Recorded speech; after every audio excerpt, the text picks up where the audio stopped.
theatricality and deception. Powerful agents to the uninitiated, but we are initiated. I'm super excited! Most rainmaking techniques used today originated back in 1946, when scientists discovered that by dropping particles of a chemical called silver iodide into cloud tops, they could trigger rainfall.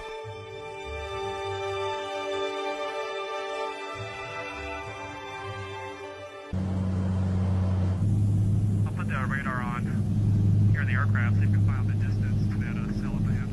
Yeah, if you can see what the distance is, that would be... Dr. Brunjis is in Mali, West Africa, to test out a new technique he's devised with colleagues at the National Center for Atmospheric Research. It involves the use of pyrotechnic flares to deliver a special seeding material into the base of a cloud.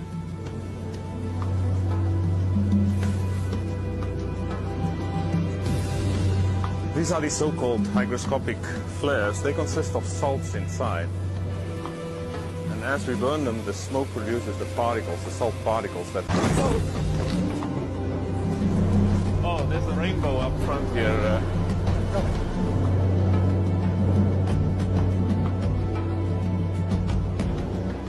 Weather modification today is an increasingly precise science. In the last few years, we've literally been on all 5 continents.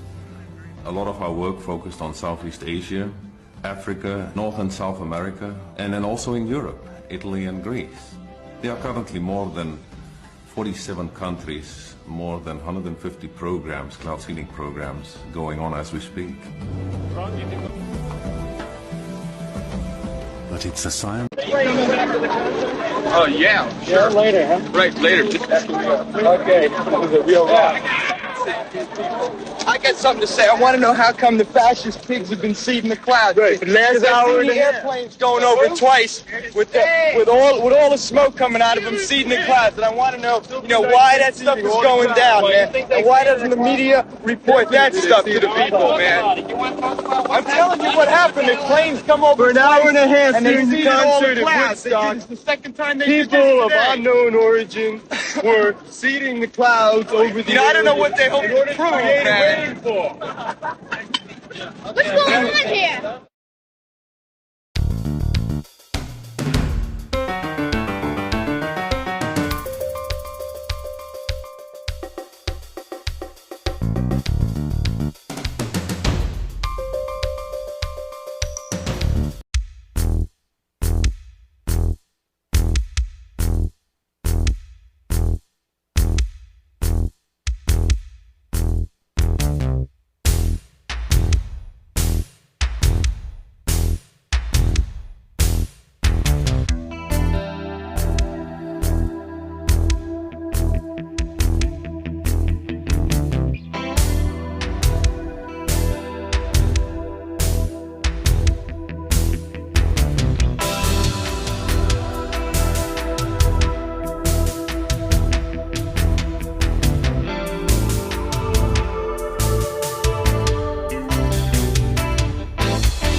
Close to our house.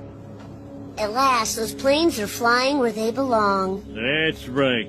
Over the homes of poor people. Oh, it's you, Stan. What kind of favor?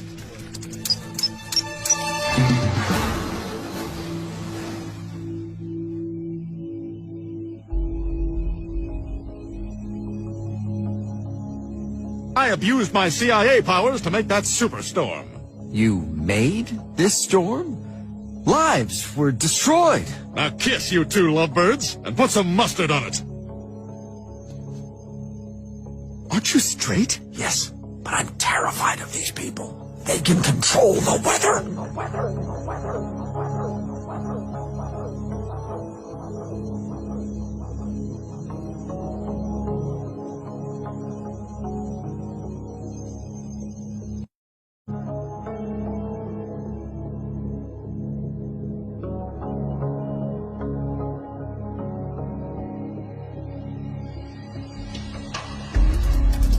This is a wildfire. This is a deliberate targeting of buildings with absolutely nothing happening around them. The trees are fine, absolutely fine. But how do the trees stay with the fire being so intense it melts the cars? How do the trees not get burned if this was a fire? This did not come from the forest fire. All the nano aluminum particles in the buildings and soil after years of drought, years of chemical trails overhead, not to mention the plasma cloud cover laid 3 days in advance of this debacle. See right here, fine.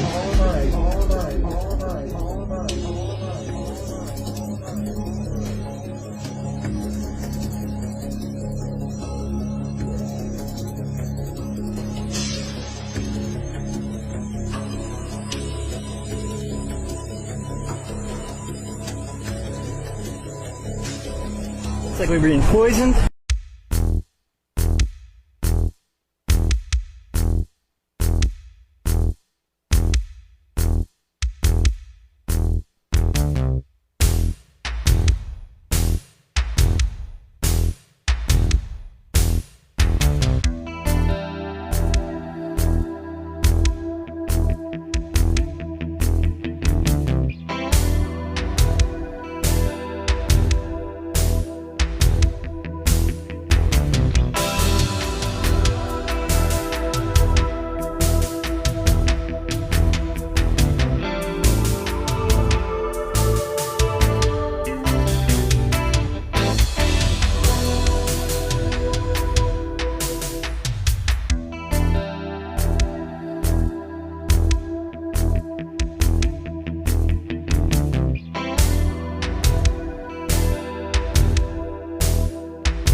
Quantum stealth.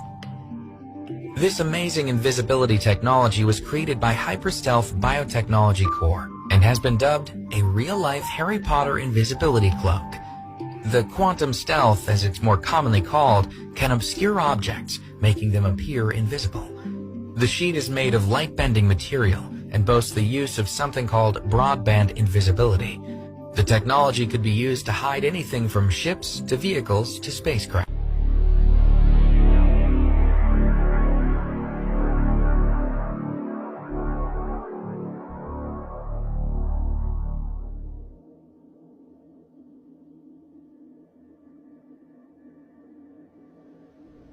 I'm Guy Kramer, President and CEO of Hyperstealth Biotechnology Corporation, and in 2010 I figured out invisibility.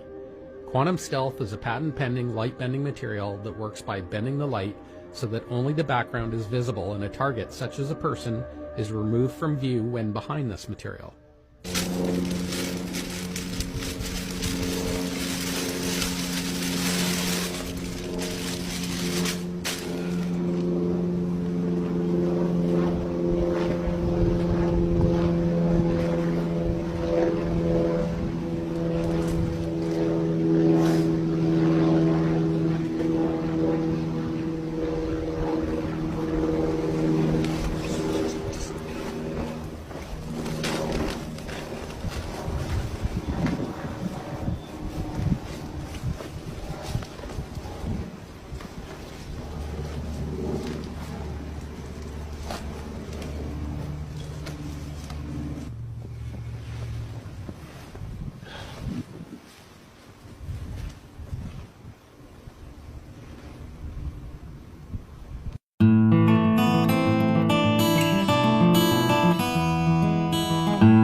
Cuando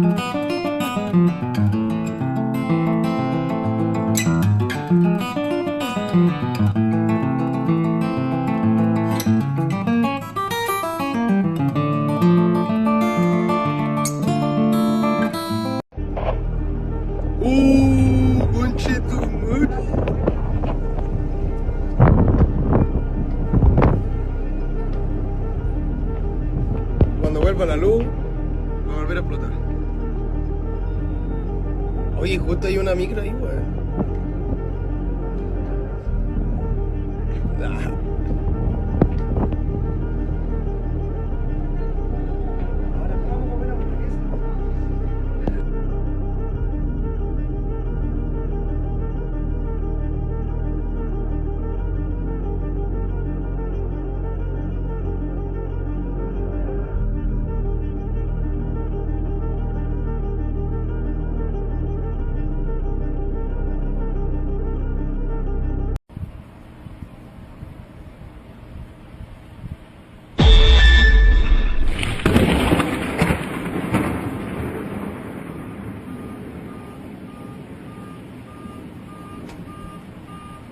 Following the introduction of modifications which had been indicated by the results of full-scale tunnel testing of the Avro car at NASA Ames Research Center, a continuation test program was begun. The objective of this program was to prove the effectiveness of the new control system from hovering through transition in the presence of the ground up to free flight conditions. The program consisted in the main of further wind tunnel tests at Ames Research Center to prove the effects of these modifications, with a short flight test program at Avro to establish that the hovering capability had not deteriorated. A brief terrain test program was later added.